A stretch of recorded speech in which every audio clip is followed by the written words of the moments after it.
Quel est le meilleur choix entre le cégep et l'université pour une personne qui souhaite faire une demande de visa études pour le Canada?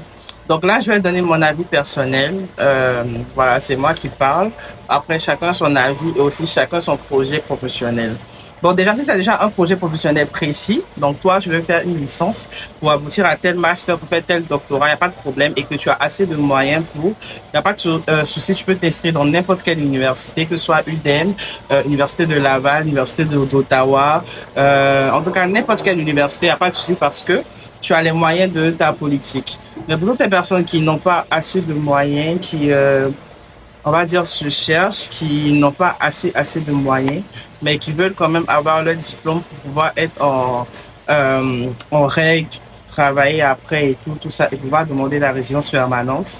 Je vous conseille de prendre soit le collège ou encore même les centres de formation professionnelle pour avoir un DEP.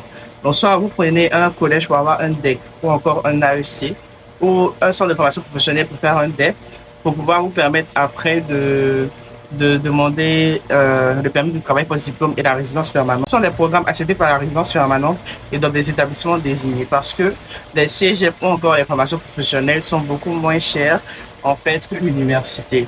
Donc tu peux finir une formation en 1 an, 2 ans, 3 ans. Il y en a même en moins de 1800 heures, mais pour avoir la résidence, il faut faire une formation de moins 1800 heures. Donc si vous n'avez pas assez de moyens, je vous conseille de prioriser le cégep ou encore les centres de formation professionnelle que les universités.